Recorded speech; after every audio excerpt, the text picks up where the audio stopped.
everybody would join with us in the Pledge of Allegiance. I'll ask Mr. Wilkerson to start us tonight. I pledge allegiance to the flag of the United States of America and to the republic for which it stands, one nation, under God, indivisible, with liberty and justice for all. Thank you, everyone.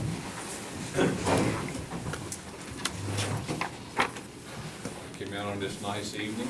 Better enjoy them before it starts raining again. Our first, we actually are going to deal with two board issues tonight. We have our first meeting relates to the tax levy order. Mrs. Gandy, our treasurer, she's on that. Any comments? We met. What does it state the date? How long ago was that, Bertie? About March 17th. Okay, March the 17th, and then that became public information. So tonight, everyone has the opportunity to comment on the proposal, that what was proposed in the levy. Is that correct? Yes. Is there anything else you'd like to No, add to that? it was approved as presented on March 17th. Okay, so this is just an opportunity for anybody in the public to make comments related to that, correct? Okay, all right. So the floor is now open for anyone who would like to make comments regarding the 2015-16 tax levy order. Hearing none, we'll proceed then to the approval of the tax levy order itself. So could I have a motion for that, please? I move. Ms. Smith? Second. Mr. Wilkerson seconded that motion. Is that an all yes vote? Yes. Okay. Now, this is adjourn, that's statutory, that's a being required by law. Let's have a motion then to adjourn this statutory meeting regarding the tax levy. Mr. Curry? I second. Mrs. Smith seconds. Is that an all yes vote? Yes. All yes on that. Okay, now we'll go to our regular board agenda, please. If I can find mine. First item of business on the regular agenda is the approval of the minutes of the April the 7th, 2015 regular meeting. May I have a motion for that, please? I'll move. Mr. Curry? Second. Mr. Wilkerson seconds it. Is that an all yes vote? Yes. Okay. All right, now, we're down to public comments, and we have several people who've signed in tonight. Just for your information, I think some of you know, but not everyone. On public comments, this is something that's not on our agenda. So the board certainly will hear your comments. Mrs. Lucas and the rest of the board members will certainly hear what you have to say and take notes and all those kind of things.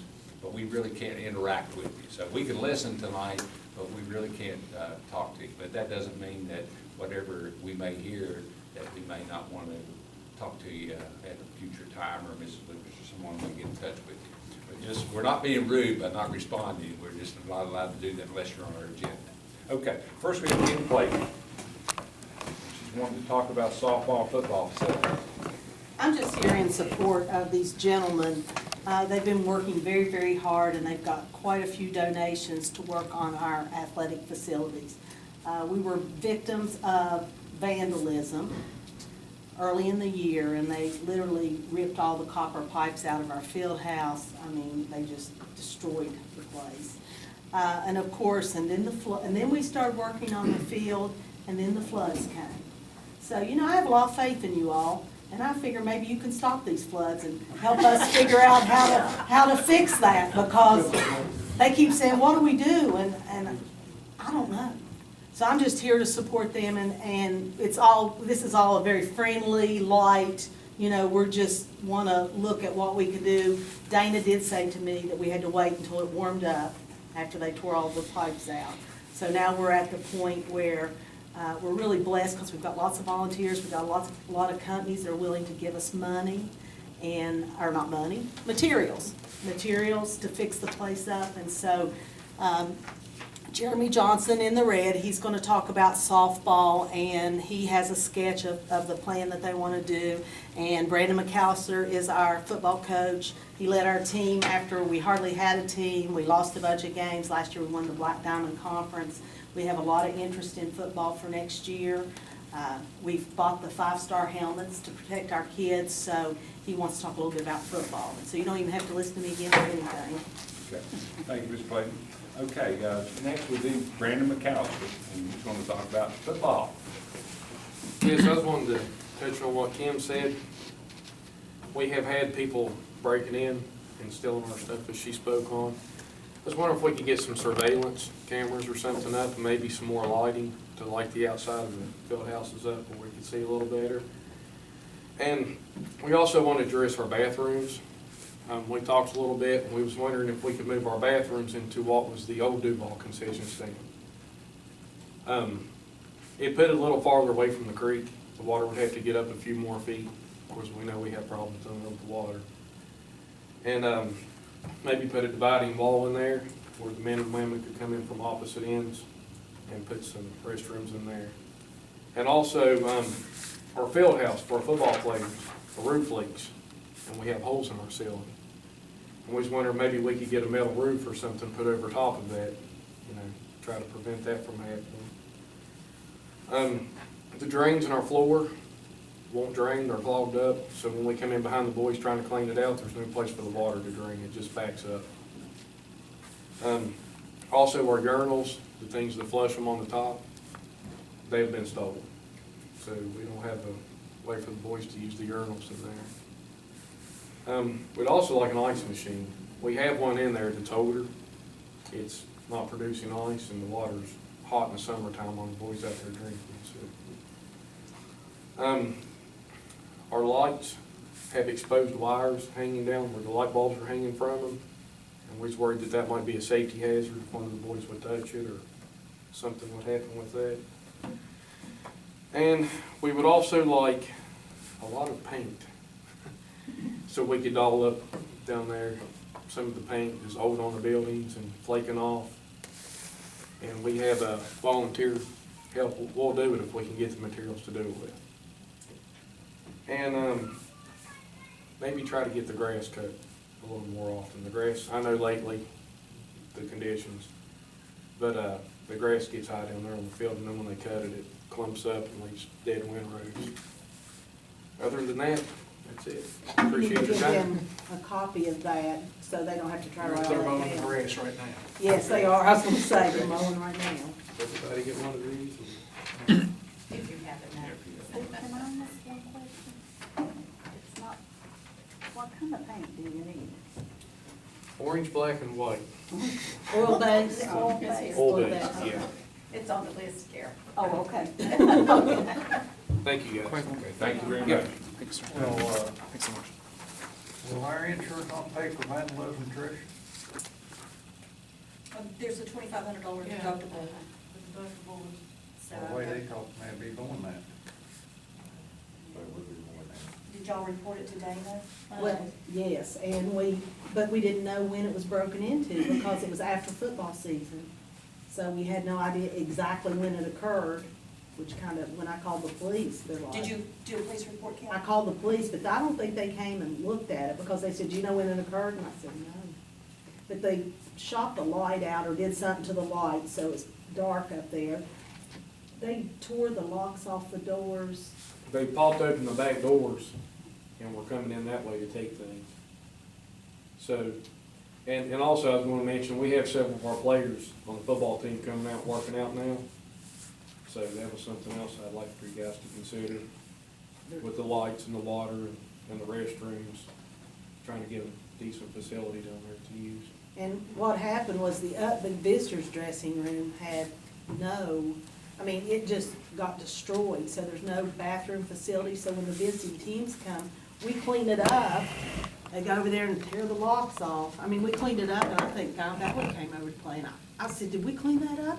He said, yes, it was clean, but they broke in the night next night, and it was a mess in there. And so, it's just trying to figure out a way to secure the facilities. And, obviously, our facilities are pretty poor, but Brandon, would you say what you said to me today? Which part, the new school? Yes. We need a new school. Bad. The facility, everything. And I said, I think they're getting ready to work on that. And, facilities plan, and he's interested in being involved in that. Because we really, really need, because there's nothing you all can maybe fix the floods, but I figured out that I can't. Okay. All right, thank you very much, Mr. McAllister, and everyone else. I'm going to make myself a note here about the facility plan.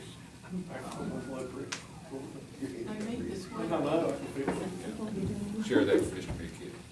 I know he's looking for those who are interested in being on that committee. And I'll make a note for, since he is the good city. Okay, let's move on then to Jeremy Johnson. He wants to talk about softball and football. And he's interested in the committee too. Okay.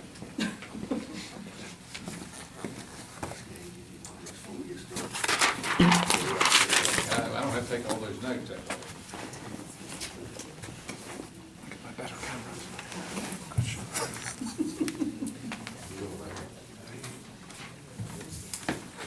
One thing before you start, Mr. Johnson, if you would, if I could ask you and Mr. McAllister both to give Mrs. Powell your phone numbers. Well, they're already on here, aren't they? Jeremy, do you want Good. these? I don't need that. I got one right here. Okay, do you want to give them one of these or not?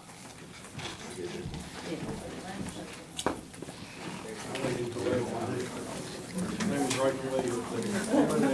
No, I thought, what is these numbers? I think it's actually-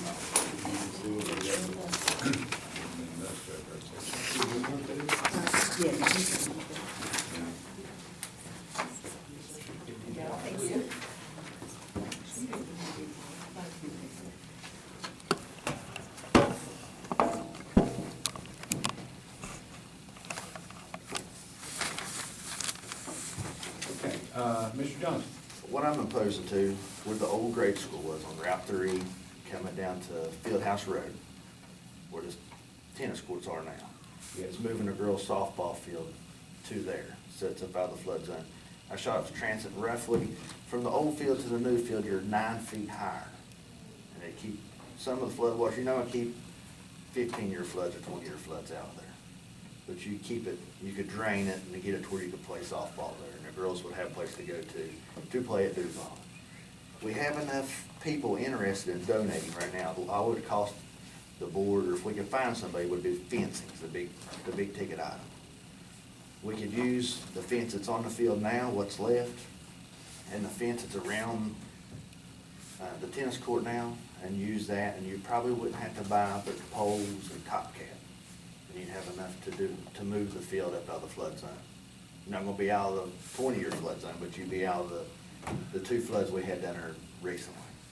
Take the old field you got now, make it parking for high school games, just tear everything down there now, it's there, and put the new field up there. Then I'm opposing on gating it off, gating both ends. I know it's a state road, but if you give the state a key, I don't see why we couldn't. So if they need to open it up for a bypass or whatever. But I got Peerless Block, they're willing to donate 2,000 cinder blocks, if I can get she will type the letter already, with the tax ID number on it. I got Service Electric, they donated already. I have a garage full of lumber already at the house, probably $5,000 worth.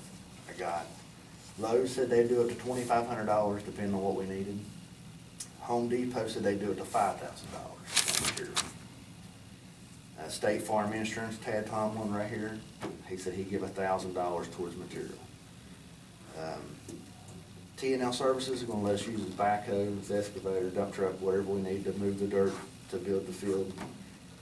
You got ProBuild said they do $1,500, and H&G said they would donate 3-inch pipe and gravel. So if I can get 20 ton of gravel there to put around the field and make parking or whatever, then use some of the pipes for the backstop, then, we could be that much closer to having a field at home. And you'd open up the bottom. And I like where the bathrooms are now, if we could get, like Brandon was saying, if we could get the bathrooms moved into the old concession stand, we could tear that little building down now and set the bathrooms in it and a little equipment room, because the roof's bad on it. It's really a mess. Open that area up for more parking for football games or whatever.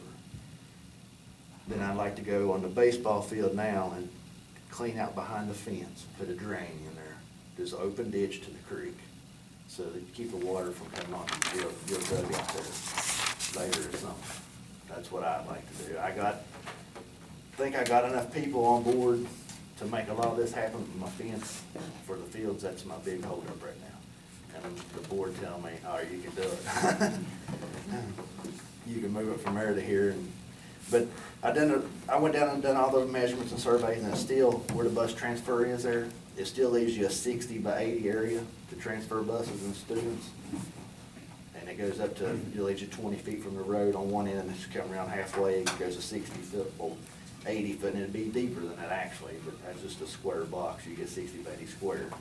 So you can fit 4 or 5 buses in there, no problem, transfer students for bus parking or whatever you got.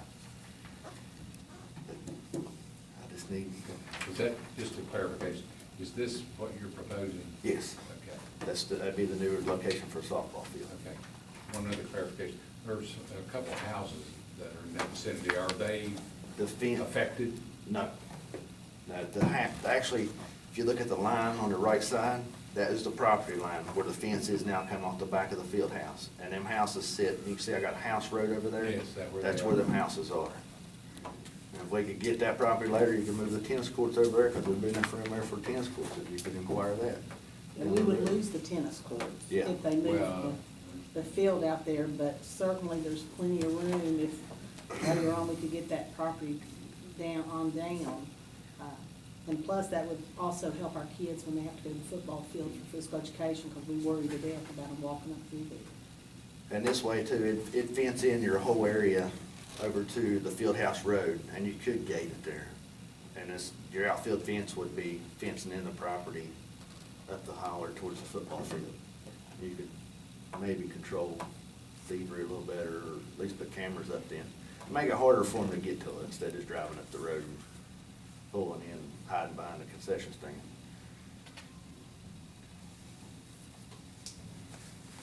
Okay. That's all I have. If we have any further questions, we'll be in touch with you. If we need any clarification or anything. I think we've got the gist of it. 400-8642. Okay. We appreciate that.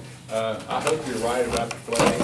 I remember walking out there though with 3 feet of water when the school got lost, so Yeah.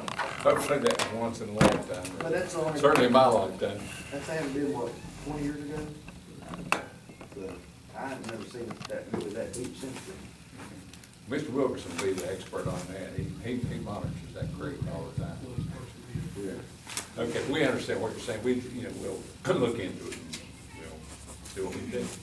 Okay, thank you all. We can go on. Okay, those are everyone who signed in to speak this evening, so we're ready to move on to the administrative section. Can I have a motion, please? I know. Carol makes a motion. Second by Fred. Mrs. Lucas. Okay. Item A is for an out-of-county transfer for the 2015-2016 school year to kindergarten students. Item B, adoption of a revised policy, 3120.12, substitutes in the areas of critical need and shortage. Item C, out-of-state travel for the following personnel: Lucy Fry and Stephanie Workman to Atlanta, Georgia, to attend the Model Schools Conference, June 27th through July the 1st, 2015, paid for by Title I funds. Item D, according to the provisions of the County Policy 8210 school calendar and West Virginia Code 18-5-45, the 2014-2015 school year shall be further revised as follows as the result of school cancellations for extreme weather conditions. Item E, the date closed was April 14th, 2015. Makeup date would be June 18th, 2015. Somehow it just put Pop that there. That's all one thing. You already said. I figured it out. Yeah, okay. Okay. Anybody have any questions or anything about the administrative section? Let's just hope we don't have another day, because that next day is West Virginia Day and it throws into another week, so keep your fingers crossed. Okay, There's no further comment or questions, call for vote then on administrative section. Is that an all yes vote? Yes. Okay. There's then for finance, we have a motion, please. I'll move. Ms. Wilkerson, Second. Mrs. Smith, Purdy. Item A, schedule invoices totaling $777,095.06. Invoices are available for public inspection at the county office. Item B, payment totaling $3,434 to the West Virginia School Board Association for fiscal year 16 membership dues. That second one's self-explanatory. For sure. Okay, anybody have any issues there or questions that you want to share or ask for Purdy? Okay. If not, then, let's have a vote on that. Is that an all yes on the finance items? Yes. Okay. Okay, we'll go to personnel. Fred makes a motion. Second. Second by Larry. Trish. Okay. Section A is for the reemployment of short and or long-term substitute personnel for the 2015-2016 school year. Section B is for the employment of short and or long-term substitute personnel for 2014-15 school year and 2015-16 school year for B1, and for B2 is 2015-2016 school year.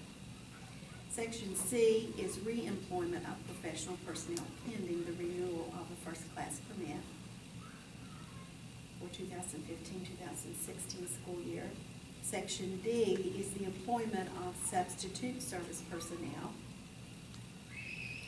beginning August the 2nd, 2015. Section E is a leave of absence effective March the 18th, 2015 through June the 16th. I'm going to say June the 18th now. On the lower Yes. front. Yes, on E1. Oh, okay, I see what you mean, through June the Through June 18th. Since the years it's. Yes. And section F is the retirement and or resignation. And it's, I was going to say normally it's noted under effective date, and it is a retirement.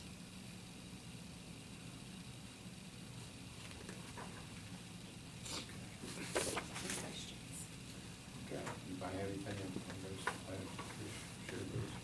Okay, if not then, let's vote on the personnel. Is that an all yes on personnel item? Yes. Okay, all yes on those. Okay. Comments and concerns. Anybody have anything other than the superintendent vacancy? You have some things, Trish, you want to do first? Yes, I would like to make a comment. On March 31st at the board meeting, Mr. Parsons did a presentation regarding the controls update at West Hamlin Elementary. And if you recall, he named several people that were involved in making this project possible with considerable savings to our county through their cooperative effort. Mr. Parsons made a suggestion to the board to send a letter of thanks and appreciation to Mr. Kenny Hugert at the West Virginia Department of Ed, and for his time given beyond his normal work hours with no other compensation. And the board unanimously agreed that that should be done, having a letter sent. And we did so, and I wanted to read to you the response that we did get back from the department, because the letter was sent to Mr. Pickens, who is the executive director over the school facilities and school transportation, and he went on to send the letter to Dr. Martirano and Joe Panetta, and I got a response from Mr. Panetta as well. But from Mr. Pickens, he says, it is important that we acknowledge the tremendous efforts that our employees exhibit in their day-to-day job assignments. Superintendent Lucas has taken the time to express back to us the accomplishments that staff member Ken Hugert has provided to Lincoln County. And as I said, he did send this on to Dr. Martirano, but he ended up thanking Mr. Hugert for this work and his dedication to the department. Today I received an email from Joe Panetta stating a response to the letter that we sent and from Mr. Pickens' email to him. He said, "I certainly agree. On behalf of the department, I want to thank both Mrs. Lucas and Joe Parsons for taking the time to recognize the dedication and hard work demonstrated by Mr. Hugert in the tireless assistance he has provided to Lincoln County schools." And he goes on to say, "And I especially want to express my thanks and appreciation to Ken, Mr. Hugert, for always going way above what is expected to provide the best possible technical assistance to all county school districts. It's a pleasure to continuously receive such comments and expression of appreciation from practically every county in which Mr. Hugert works." So he was just stating his appreciation as well, but I wanted you all to know that we did follow up, and this was the response that we received. So. And you get outside volunteer. Yes, we do. A considerable amount of savings to the county.